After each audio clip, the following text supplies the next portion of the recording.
Mi nombre es Ricardo y trabajo en una fábrica aquí en Ecatepec. Hay un tipo ahí, Javier, que siempre me dio una sensación extraña. Es medio callado, medio raro, ¿saben? Nunca hablaba mucho sobre su vida, siempre llegaba al trabajo con una apariencia medio sucia. Tipo, no sucia de trabajo, sino sucia de verdad, como si no se bañara bien, y tenía un olor extraño, medio a tierra húmeda mezclado con algo que nunca pude identificar. Los otros compañeros siempre se burlaban de él a sus espaldas, pero yo siempre sentí que había algo más detrás de todo eso. Lo que más me llamaba la atención de Javier era que nunca parecía cansado. Mientras nosotros llegábamos al trabajo a las 6 de la mañana, medio muertos de sueño. Él siempre estaba alerta, con los ojos bien abiertos, como si hubiera dormido toda la noche. Pero al mismo tiempo, había algo en sus ojos que no cuadraba. Eran medio hundidos, oscuros, como si no durmiera hace días. Cuando le preguntaban dónde vivía, siempre cambiaba de tema o decía algo vago como «por ahí» o «cerca de aquí». Nunca nadie supo su dirección real. Y otra cosa extraña, nunca comía a la hora del almuerzo. Siempre decía que ya había comido, pero nunca lo veíamos comiendo nada. Un día, estaba saliendo más tarde del trabajo porque tenía que terminar unas piezas. Eran como las 8 de la noche cuando finalmente pude salir de la fábrica. Tomé mi bicicleta y estaba pedaleando a casa cuando vi una figura conocida caminando en la calle. Era Javier, pero iba en dirección opuesta a la ciudad, medio hacia el lado más alejado. Eso me dio una curiosidad tremenda. Sé que estuvo mal, pero decidí seguirlo de lejos, solo para ver a dónde diablos iba. Mantuve una buena distancia, pedaleando despacio, siempre quedándome detrás de carros o postes cuando miraba hacia atrás. Caminó como 20 minutos hasta llegar a una zona que conocía bien. Era cerca del cementerio municipal de Ecatepec. Mi corazón empezó a latir más fuerte cuando lo vi acercarse a los muros del cementerio. Pensé que iba a pasar de largo, pero no. Se detuvo justo frente al portón principal, miró a los lados varias veces y después fue caminando por el lateral del muro. Dejé la bicicleta escondida detrás de un árbol y continué siguiéndolo a pie, tratando de no hacer ruido. El tipo conocía cada piedra de ese lugar, cada agujero en el muro, cada rincón oscuro. Vi cuando encontró un agujero en el muro del fondo del cementerio. No era un agujero grande, pero alcanzaba para que una persona delgada como él pasara. Y fue exactamente eso lo que hizo. Se metió por el agujero como si fuera la cosa más natural del mundo.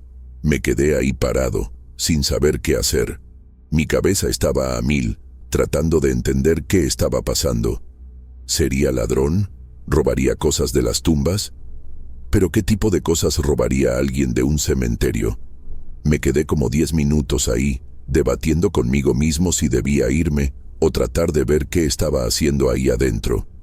La curiosidad fue más fuerte. Me acerqué al agujero en el muro y pude ver que sí se podía pasar. El cementerio estaba completamente oscuro, solo tenía la luz de la luna y algunos postes de luz bien débiles allá lejos. Pude ver la silueta de Javier caminando entre las tumbas, pero no caminaba como alguien que está buscando algo para robar. Caminaba como alguien que conoce el lugar, como alguien que está yendo a casa. Eso me erizó todo. Entré por el agujero también, tratando de no hacer ruido, y fui siguiéndolo de lejos, siempre escondiéndome detrás de las tumbas más grandes. Lo que vi después de eso cambió mi vida para siempre. Javier se detuvo en una zona del cementerio donde había varias tumbas con ofrendas. Ya saben cómo es. Aquí en México la gente siempre deja comida, flores, velas para los muertos. Se arrodilló frente a una tumba que tenía unas frutas, unos panes, unas botellas de agua, y empezó a comer.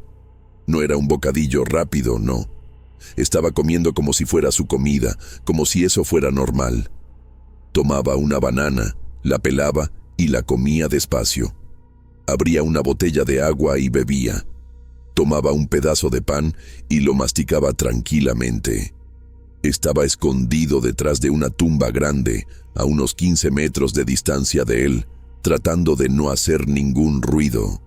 Mi corazón latía tan fuerte que tenía miedo de que fuera a oírme, pero lo peor aún estaba por venir. Después de que terminó de comer, se levantó, miró alrededor y empezó a caminar hacia una parte más alejada del cementerio. Continué siguiéndolo, siempre escondiéndome. Llegamos a una zona donde había un mausoleo medio abandonado, con la puerta medio rota. Y fue ahí que vi la cosa más rara de mi vida. Entró al mausoleo como si fuera su cuarto. Me quedé ahí parado, tratando de procesar lo que acababa de ver. El tipo literalmente entró a un mausoleo como si fuera su casa. Esperé unos minutos y me acerqué despacio, tratando de no pisar ramas o hacer cualquier ruido. La puerta del mausoleo estaba entreabierta y pude espiar por una rendija. Ahí adentro estaba oscuro, pero se podía ver que se había acostado en el suelo, recostado en una de las paredes. No tenía colchón, no tenía manta, nada.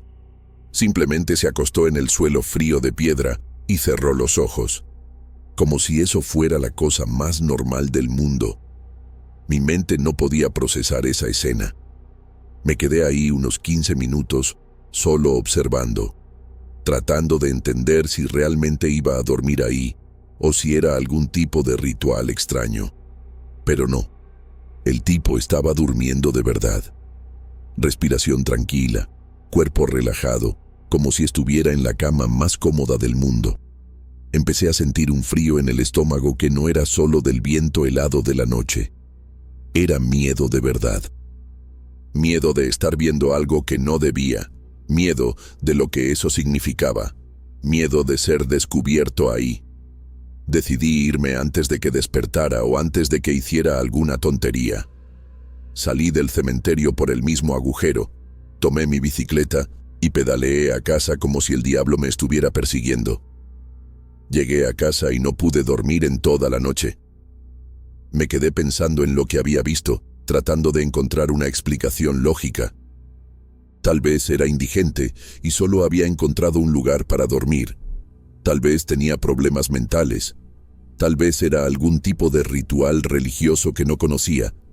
Pero nada de eso explicaba cómo conseguía llegar al trabajo todos los días a horario, limpio lo suficiente para no ser despedido y siempre tan alerta.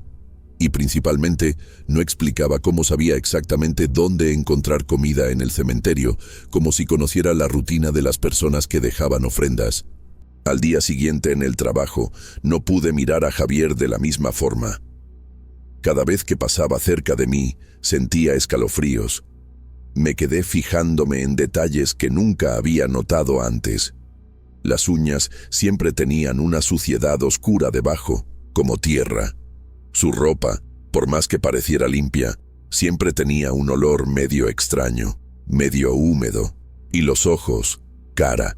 Los ojos se veían diferentes ahora que sabía dónde dormía. Tenían una profundidad extraña, como si hubiera visto cosas que nadie más había visto. Traté de actuar normal, pero estaba difícil. Durante el almuerzo, mientras todos comían, me quedé observándolo. Como siempre, no comía nada. Solo se quedaba sentado en un rincón, medio mirando a la nada. Pero ahora sabía por qué no comía, porque ya se había alimentado de las ofrendas del cementerio.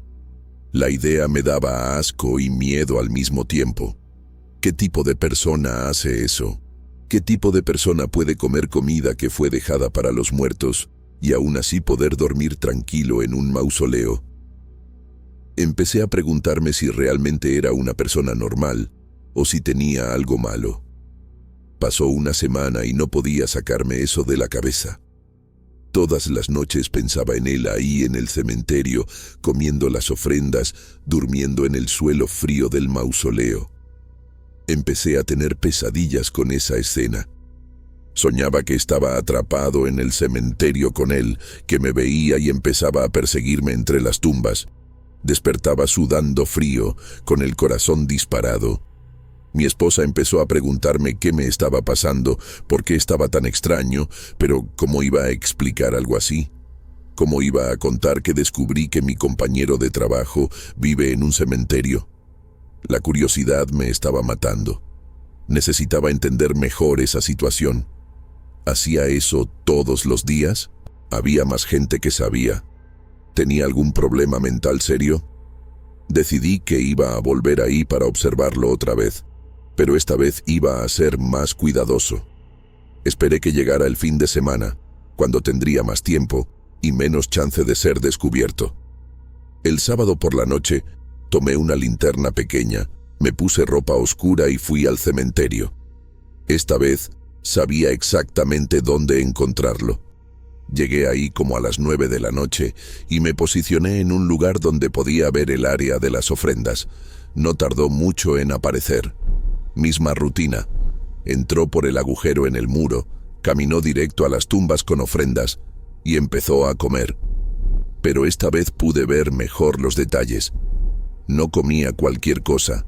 Elegía cuidadosamente qué tomar, como si supiera exactamente qué estaba fresco y qué no. Tomaba las frutas, las olía antes de comer. Abría los panes y verificaba si no estaban mohosos. Tenía una técnica, una rutina, como alguien que hace eso hace mucho tiempo. Me quedé ahí parado, tratando de procesar lo que acababa de ver. El tipo literalmente entró a un mausoleo como si fuera su casa. Esperé unos minutos y me acerqué despacio, tratando de no pisar ramas o hacer cualquier ruido. La puerta del mausoleo estaba entreabierta y pude espiar por una rendija. Ahí adentro estaba oscuro, pero se podía ver que se había acostado en el suelo, recostado en una de las paredes. No tenía colchón, no tenía manta, nada. Simplemente se acostó en el suelo frío de piedra y cerró los ojos, como si eso fuera la cosa más normal del mundo. Mi mente no podía procesar esa escena. Me quedé ahí unos 15 minutos, solo observando, tratando de entender si realmente iba a dormir ahí o si era algún tipo de ritual extraño. Pero no, el tipo estaba durmiendo de verdad. Respiración tranquila, cuerpo relajado, como si estuviera en la cama más cómoda del mundo. Empecé a sentir un frío en el estómago que no era solo del viento helado de la noche. Era miedo de verdad. Miedo de estar viendo algo que no debía. Miedo de lo que eso significaba. Miedo de ser descubierto ahí. Decidí irme antes de que despertara o antes de que hiciera alguna tontería. Salí del cementerio por el mismo agujero, tomé mi bicicleta y pedaleé a casa como si el diablo me estuviera persiguiendo. Llegué a casa y no pude dormir en toda la noche. Me quedé pensando en lo que había visto, tratando de encontrar una explicación lógica. Tal vez era indigente y solo había encontrado un lugar para dormir. Tal vez tenía problemas mentales. Tal vez era algún tipo de ritual religioso que no conocía. Pero nada de eso explicaba cómo conseguía llegar al trabajo todos los días a horario, limpio lo suficiente para no ser despedido y siempre tan alerta. Y principalmente, no explicaba cómo sabía exactamente dónde encontrar comida en el cementerio, como si conociera la rutina de las personas que dejaban ofrendas. Al día siguiente en el trabajo, no pude mirar a Javier de la misma forma. Cada vez que pasaba cerca de mí, sentía escalofríos. Me quedé fijándome en detalles que nunca había notado antes. Las uñas siempre tenían una suciedad oscura debajo, como tierra. Su ropa, por más que pareciera limpia, siempre tenía un olor medio extraño, medio húmedo. Y los ojos... cara. Los ojos se veían diferentes ahora que sabía dónde dormía. Tenían una profundidad extraña, como si hubiera visto cosas que nadie más había visto. Traté de actuar normal, pero estaba difícil. Durante el almuerzo, mientras todos comían, me quedé observándolo. Como siempre, no comía nada. Solo se quedaba sentado en un rincón, medio mirando a la nada. Pero ahora sabía por qué no comía. porque ya se había alimentado de las ofrendas del cementerio. La idea me daba asco y miedo al mismo tiempo. ¿Qué tipo de persona hace eso? ¿Qué tipo de persona puede comer comida que fue dejada para los muertos y aún así poder dormir tranquilo en un mausoleo? Empecé a preguntarme si realmente era una persona normal o si tenía algo malo. Pasó una semana y no podía sacarme eso de la cabeza. Todas las noches pensaba en él ahí en el cementerio, comiendo las ofrendas, durmiendo en el suelo frío del mausoleo. Empecé a tener pesadillas con esa escena. Soñaba que estaba atrapado en el cementerio con él, que me veía y empezaba a perseguirme entre las tumbas. Despertaba sudando frío, con el corazón disparado. Mi esposa empezó a preguntarme qué me estaba pasando, por qué estaba tan extraño. Pero ¿cómo iba a explicar algo así? ¿Cómo iba a contar que descubrí que mi compañero de trabajo vive en un cementerio? La curiosidad me estaba matando. Necesitaba entender mejor esa situación. Hacía eso todos los días. ¿Había más gente que sabía? ¿Tenía algún problema mental serio? Decidí que iba a volver ahí para observarlo otra vez, pero esta vez iba a ser más cuidadoso. Esperé que llegara el fin de semana, cuando tendría más tiempo y menos chance de ser descubierto. El sábado por la noche, tomé una linterna pequeña, me puse ropa oscura y fui al cementerio. Esta vez sabía exactamente dónde encontrarlo. Llegué ahí como a las 9 de la noche y me posicioné en un lugar donde podía ver el área de las ofrendas. No tardó mucho en aparecer. Misma rutina. Entró por el agujero en el muro, caminó directo a las tumbas con ofrendas y empezó a comer. Pero esta vez pude ver mejor los detalles. No comía cualquier cosa. Elegía cuidadosamente qué tomar, como si supiera exactamente qué estaba fresco y qué no. Tomaba las frutas, las olía antes de comer. Abría los panes y verificaba si no estaban mohosos. Tenía una técnica, una rutina, como alguien que hace eso hace mucho tiempo. Lo que más me impresionó fue la naturalidad con que hacía todo. No tenía prisa, no miraba a los lados con miedo de ser descubierto. Era como si ese fuera realmente su lugar, como si tuviera todo el derecho de estar ahí. Después de comer, hizo algo que me heló la sangre. Empezó a arreglar las ofrendas que sobraron. Organizó las flores que estaban caídas. Limpió algunas velas que tenían cera derretida. Hasta barrió algunas hojas secas que estaban encima de las tumbas. Era como si fuera el cuidador del cementerio, como si cuidara ese lugar. Eso no era comportamiento de alguien que solo estaba sobreviviendo. Era comportamiento de alguien que pertenecía a ese lugar. Cuando terminó de arreglar las tumbas, caminó al mausoleo como siempre. Pero esta vez, antes de entrar, se detuvo y miró directamente en mi dirección. Mi corazón casi se me salió por la boca. Me quedé completamente inmóvil, tratando de hacerme invisible detrás de la tumba donde estaba escondido. Se quedó ahí parado unos 2 minutos, solo mirando, como si supiera que había alguien observando. Después, sin hacer ningún movimiento brusco, entró al mausoleo y cerró la puerta detrás de él. Esta vez cerró la puerta completamente, cosa que no había hecho la primera vez que lo vi. Me quedé ahí temblando unos 10 minutos antes de tener valor para moverme. Cuando finalmente pude salir de detrás de la tumba, caminé lo más silenciosamente posible hasta la salida. Pero antes de irme, una curiosidad mórbida me hizo echar un vistazo al mausoleo donde estaba. Me acerqué despacio y pegué el oído a la puerta. No oí nada. Silencio total. Ni respiración, ni movimiento, nada.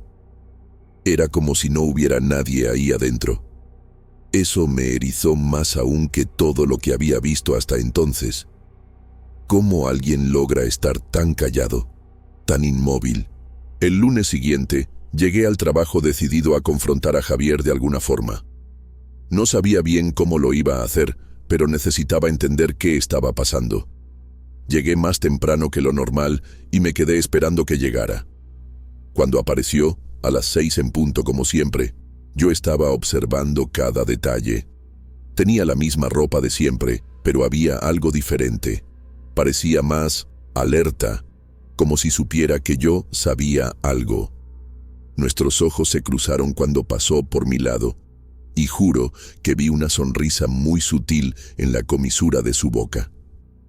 Durante todo el día, sentí que me estaba observando. Cada vez que miraba en su dirección, me estaba mirando fijamente. No era una mirada agresiva, pero era perturbadora. Era como si estuviera esperando que yo hiciera algo, como si fuera un juego entre nosotros dos. A la hora del almuerzo, vino a sentarse en la mesa al lado de la mía, cosa que nunca había hecho antes. Nos quedamos ahí, comiendo en silencio, pero sentía su presencia como si fuera una presión física. El ambiente estaba tenso, pesado, como si algo fuera a pasar en cualquier momento. Cuando ya casi era hora de irse, Javier se me acercó por primera vez en todos estos años de trabajo. Llegó bien cerca, más cerca de lo que sería normal entre compañeros, y me habló bajito al oído. «Tienes demasiada curiosidad, Ricardo, solo eso». Después se alejó y se fue como si nada hubiera pasado. Me quedé ahí parado, procesando lo que acababa de oír.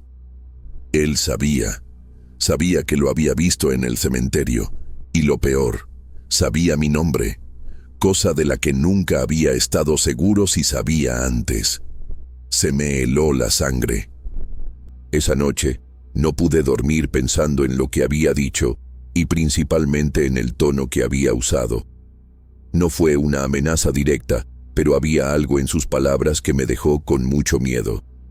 Decidí que no lo iba a seguir más, no iba a tratar de entender más qué estaba pasando.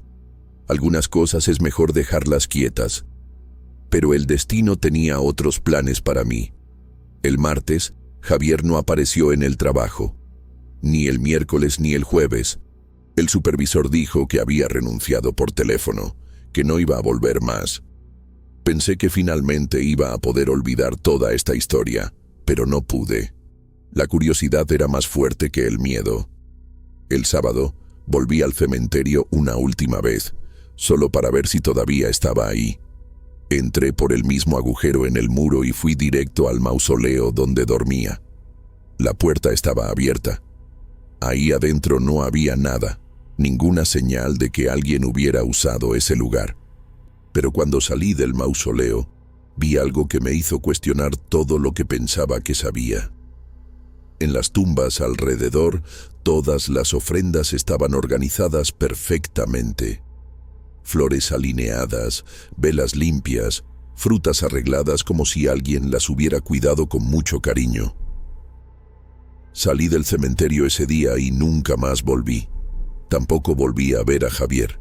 A veces me pregunto si encontró otro cementerio, otro lugar para vivir a su manera, o si simplemente desapareció como apareció. Lo que más me molesta hasta hoy no es el hecho de que haya vivido en el cementerio o se haya alimentado de las ofrendas. Es el hecho de que cuidaba ese lugar con un cariño que nunca vi que nadie tuviera por ningún lugar. Como si los muertos fueran su familia, como si fuera el guardián de ellos. Nunca pude explicarle esto a nadie, porque sé que van a pensar que estoy loco. Ya hace 2 años que esto pasó, y todavía pienso en él casi todos los días. Principalmente cuando paso cerca del cementerio yendo al trabajo. A veces echo un vistazo de lejos y veo que las ofrendas siguen siempre organizadas, siempre cuidadas. Y eso me hace pensar, ¿todavía estará ahí? ¿Habrá otros como él? ¿O será que existe algo en ese lugar que nunca voy a entender? Lo que sé es que cambió mi forma de ver el mundo. Hay cosas pasando a nuestro alrededor que ni imaginamos, personas viviendo de formas que ni podemos comprender. Hasta hoy, cuando alguien en el trabajo habla sobre Javier, solo escucho y no digo nada. ¿Cómo iba a explicar que descubrí que vivía en un cementerio? ¿Cómo iba a contar que se alimentaba de las ofrendas para los muertos y que cuidaba las tumbas como si fuera su trabajo? Nadie me creería. Y tal vez sea mejor así. Algunas cosas son demasiado grandes para ser compartidas, demasiado pesadas para ser cargadas por más de una persona. Javier era una de esas cosas. Lo único que me consuela es saber que, a su manera extraña, no le estaba haciendo mal a nadie. En realidad, estaba cuidando un lugar que mucha gente abandona después de enterrar a sus muertos. Tal vez estaba loco. Tal vez era solo un indigente con métodos poco convencionales de supervivencia. O tal vez era algo que nunca voy a poder entender completamente. Lo que importa es que esa experiencia me enseñó que el mundo es mucho más extraño y misterioso de lo que imaginaba, y que a veces es mejor no buscar respuestas para todas las preguntas.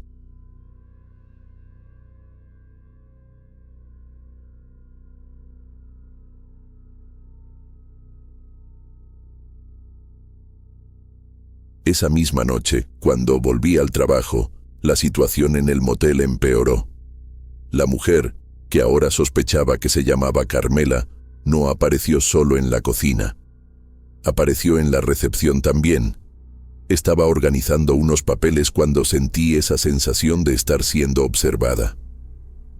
Levanté los ojos y ella estaba ahí, del otro lado del mostrador, mirándome con esa misma expresión triste. Esta vez pude hablar. ¿Tú eres Carmela? Asintió con la cabeza, muy despacio. Mi corazón se disparó. Era real. Realmente estaba conversando con un espíritu. Traté de hacer más preguntas, pero desapareció otra vez. El resto de la noche pasó sin más apariciones, pero sabía que algo había cambiado. Era como si ella hubiera confirmado que yo podía verla, que tenía algún tipo de conexión con ese mundo que ni sabía que existía. Cuando llegué a casa a la mañana siguiente, llamé a mi mamá y le pregunté sobre Carmela. Mi mamá se sorprendió de que supiera ese nombre. Dijo que Carmela era hermana de mi abuela, que había muerto joven, en los años 80. Había trabajado como cocinera en varios lugares antes de morir de cáncer. La información me pegó como un puñetazo en el estómago. Carmela era de la familia, había muerto hace décadas y había trabajado como cocinera. Por eso aparecía en la cocina del motel, haciendo movimientos como si estuviera cocinando. Pero ¿por qué me estaba apareciendo a mí? ¿Por qué ahora? Mi mamá dijo que Carmela siempre fue muy apegada a la familia, que se puso muy triste cuando no pudo tener hijos. Dijo también que tenía una conexión especial con la tía Esperanza, que las dos eran muy cercanas cuando eran jóvenes. Empecé a entender que tal vez la muerte de la tía Esperanza tenía algo que ver con lo que estaba pasando. Tal vez Carmela estaba tratando de comunicarse conmigo por la herencia, por la casa. Decidí investigar más. Pasé el día siguiente tocando las cosas de la tía, buscando cartas, diarios, cualquier cosa que pudiera darme más información. Y fue ahí que encontré una caja escondida en el fondo del armario de su cuarto. Dentro de la caja había varias cartas, todas firmadas por Carmela, todas dirigidas a la tía Esperanza. Las cartas eran de cuando Carmela estaba enferma, en los últimos meses de vida. Hablaba sobre sus miedos, sobre las cosas que no había logrado hacer, sobre cómo se sentía sola. En una de las últimas cartas escribía: Esperanza, tengo miedo de morir sin dejar nada en este mundo. No tuve hijos, no construí una familia. Siento que voy a desaparecer como si nunca hubiera existido. La carta me emocionó mucho. Empecé a entender por qué Carmela estaba apareciendo. No quería ser olvidada. Quería que alguien supiera que había existido. Esa noche, cuando volví al trabajo, estaba preparada para encontrarla otra vez. Y realmente, allá por las 2 de la mañana, apareció en la cocina. Pero esta vez no sentí miedo, sentí compasión. Me acerqué a ella despacio y dije: Carmela, sé quién eres, leí tus cartas, no fuiste olvidada. Me miró con una expresión diferente, menos triste, más aliviada. Nos quedamos ahí unos minutos. solo mirándonos. Era extraño, pero al mismo tiempo reconfortante. Era como si me estuviera pasando algo, algún tipo de paz o aceptación. Después de esa conversación en la cocina del motel, las apariciones de Carmela se volvieron menos frecuentes, pero no pararon completamente. Era como si hubiera encontrado una forma de comunicarse conmigo y ahora estaba más tranquila. A veces aparecía solo para hacerme compañía durante las madrugadas largas en el trabajo. No hablábamos mucho, pero su presencia ya no me asustaba. Era casi reconfortante saber que no estaba sola. Pero lo que no esperaba era que eso fuera solo el comienzo. Porque cuando me mudé definitivamente a la casa de la tía Esperanza, descubrí que Carmela no era la única que quería comunicarse conmigo. La primera noche que dormí en la casa, desperté con ruidos en la cocina. Eran como las 3 de la mañana y oía ollas golpeando, agua corriendo, como si alguien estuviera cocinando. Pensé que sería ladrón y tomé un palo de escoba para defenderme. Pero cuando llegué a la cocina no había nadie. Solo que todas las ollas estaban fuera de lugar, la llave goteaba, y había un olor a comida en el aire. Un olor bueno, a frijoles cocinándose, a arroz condimentado. Pero no había nada en la estufa, nada en las ollas. Era como si alguien hubiera cocinado una comida invisible. En los días siguientes, los fenómenos en la casa se fueron intensificando. No era solo Carmela la que veía. Empezaron a aparecer otras personas, otros espíritus. Una señora muy anciana que se quedaba sentada en la sala, siempre en el mismo lugar, mirando por la ventana. Un hombre de mediana edad que caminaba por el pasillo, siempre con prisa, como si llegara tarde a algún compromiso. Una niña pequeña que jugaba en el patio, corriendo detrás de algo que no podía ver. La casa se había convertido en un punto de encuentro de muertos, y yo era la única que podía verlos. Empecé a investigar sobre la historia de la casa, sobre las personas que habían vivido ahí a lo largo de los años. Descubrí que la casa tenía más de 80 años y que varias personas de la familia habían muerto ahí. La señora anciana era mi bisabuela, que había pasado los últimos años de vida en esa sala, siempre mirando por la ventana, esperando visitas que nunca llegaban. El hombre era mi tío bisabuelo, que había muerto de infarto en el pasillo, volviendo del trabajo.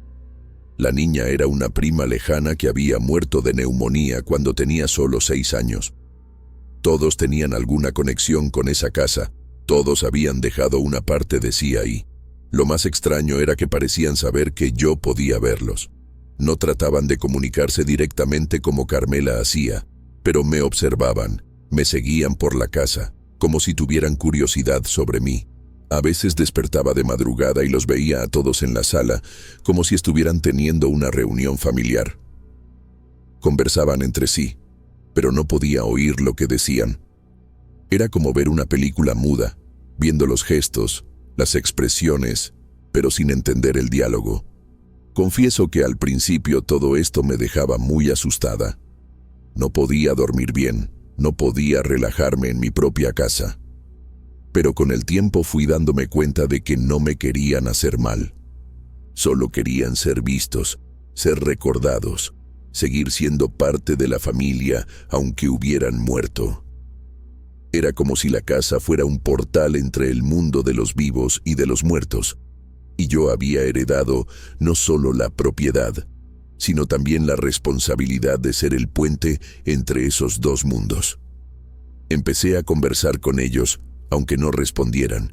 Les contaba sobre mi vida, sobre el trabajo en el motel, sobre los planes que tenía para la casa. A veces sentía que aprobaban, otras veces parecía que no estaban de acuerdo. Carmela siguió apareciendo en el motel también, pero ahora parecía más en paz. A veces me ayudaba, me avisaba cuando algún huésped estaba causando problemas o cuando había alguna situación extraña pasando. Era como tener una guardiana invisible protegiéndome. Una noche, unos 2 meses después de que todo empezó, pasó algo que cambió completamente mi perspectiva sobre esta situación. Estaba en la cocina de la casa, haciendo té antes de ir al trabajo, cuando todos los espíritus aparecieron al mismo tiempo. La bisabuela, el tío bisabuelo, la niña, Carmela y otros que nunca había visto antes. Formaron un círculo a mi alrededor, todos mirándome con una expresión seria. Por un momento sentí miedo, pensé que iba a pasar algo malo. Pero entonces Carmela se acercó a mí y, por primera vez, pude oír su voz claramente. Leticia, fuiste elegida. Nuestra familia siempre tuvo a alguien que podía ver más allá del velo entre los mundos. Tu tía Esperanza tenía este don, tu bisabuela también lo tenía. Ahora es tu turno de cargar esta responsabilidad. Sus palabras resonaron en mi cabeza como si fueran dichas directamente en mi mente. Los otros espíritus asintieron, como si estuvieran de acuerdo con lo que estaba diciendo. Entendí en ese momento que no era coincidencia haber heredado la casa. No era coincidencia haber empezado a ver espíritus justo después de la muerte de la tía. Era un don familiar, una herencia que pasaba de generación en generación. La tía Esperanza había sido la guardiana de los muertos de la familia durante décadas, y ahora era mi turno. Por eso me había dejado la casa, aunque no fuéramos cercanas. Sabía que tenía el don, sabía que sería capaz de continuar su trabajo. Después de esa revelación, mi vida cambió completamente. No solo acepté la presencia de los espíritus, sino que empecé a ayudarlos activamente. Algunos querían que llevara mensajes a parientes vivos, otros solo querían que alguien supiera sus historias. En el motel, empezaron a aparecer otros espíritus también, no solo Carmela. Personas que habían muerto en cuartos del motel a lo largo de los años. Personas que tenían alguna conexión con el lugar. Me convertí en una especie de médium involuntaria, un puente entre los dos mundos. Lo más increíble es que esto ya no me asusta. En realidad, me siento privilegiada por tener este don, por poder ayudar a estas almas que quedaron atrapadas entre los mundos. La casa de la tía Esperanza se convirtió en un santuario, un lugar donde los muertos pueden encontrar paz y los vivos pueden encontrar respuestas. A veces, recibo visitas de personas que perdieron seres queridos, personas que oyeron hablar de mí a través de conocidos. No cobro nada, no hago de esto un negocio. Es simplemente mi responsabilidad, mi herencia familiar. Hoy, 6 meses después de que todo empezó, puedo decir que mi vida tiene un propósito que nunca imaginé tener. Durante el día cuido la casa y recibo a las personas que necesitan ayuda para comunicarse con sus muertos. Durante la noche trabajo en el motel, donde sigo encontrando espíritus que necesitan orientación. Es una vida extraña, diferente de todo lo que planeé, pero es una vida con significado. Y lo más importante, nunca más me siento sola. Siempre hay alguien cerca, aunque ese alguien ya haya partido de este mundo hace mucho tiempo. La única cosa que todavía me intriga es saber quién será la próxima persona de la familia en heredar este don. Porque estoy segura de que no soy la última. En algún lugar hay alguien que todavía no sabe que puede ver más allá del velo. Alguien que un día recibirá una herencia mucho más valiosa que una casa vieja. Y cuando llegue ese día, espero estar aquí para ayudar a esa persona a entender el regalo que recibió, así como Carmela me ayudó a entender el mío.